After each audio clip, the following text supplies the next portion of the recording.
इंसान को जब इस बात का पूरा यकीन हो जाता है, इस बात का पूरा एतमाद हो जाता है कि हर खैर व शर अल्लाह की तरफ से है, जो भी हमें शर और खैर आ जाता है ये सिर्फ और सिर्फ अल्लाह की तरफ से है, इस चीज़ पर ईमान हो जाता है, इस चीज़ पर यकीन हो जाता है, तो इस इंसान के रूह के अंदर एक ताकत पैदा होती है।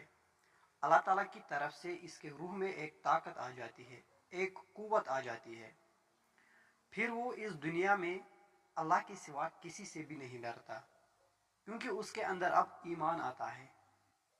जब एक इंसान के अंदर ईमान की दौलत आ जाती है तो हर चीज़ पर उसे ईमान हो जाता है, उसे यकीन हो जाता है, तो अल्लाह ताला की तरफ से उसके रूह में एक ताकत आ जाती है, एक कुव्वत आ जाती है। फिर वो अल्लाह के सिवा इस दुनिया में किसी से भी नहीं डरता, वो इस दुनिया में किसी से भी गमगीन नहीं होता, क्योंकि उसके अंदर अल्लाह की एक ताकत आ जाती है। उस ताकत से उसके अंदर एक बसीरत आ जाती है, वो फिर दिल की आंखों से देखता है, और ये सब उसमें ईमान की बदौलत से आ जाता है। फिर अल्लाह ताला की तरफ से ऐलान हो जाता है, अल्लाह ताला का फरमान आ जाता है कि वअन्तुमुल आलौना इन कुंतुम मुमिनीन, कि ए लोगो तुम हमेशा गालिब रहोगे, ए ईमान वालो तुम हमेशा गालिब रहोगे हर चीज़ पर, हर फतह आपकी फतह होगी, जहां भी आप जाओगे फतह आपकी ही होगी, कामयाबी आपकी ही होगी।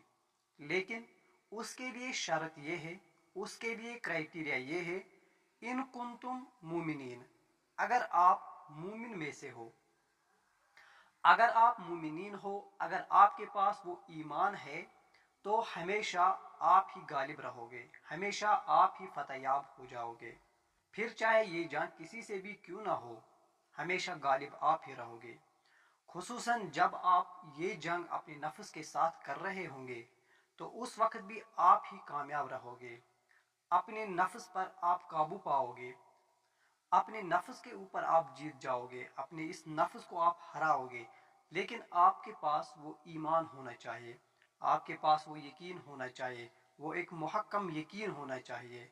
आजकल तकरीबन हर कोई इंसान इस ईमान की दौलत से दूर रहा है, हर कोई इंसान बेईमानी करता है, उसके पास ईमान ही नहीं होता है, झूठ बोलकर धोखा देकर वो ये सब कुछ करता है, क्योंकि उसके पास ईमान नहीं होता है।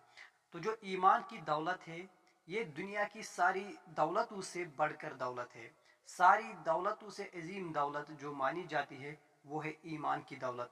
इंसान के पास ईमान होना चाहिए, ईमान की बदौलत वो किसी पर भी फतह पा सकता है। इसीलिए बहुत सी नाकामियों की वजह भी बेईमानी है। तो अल्लाह ताला हमारे दिलों को ईमान की दौलत से माला माल करे।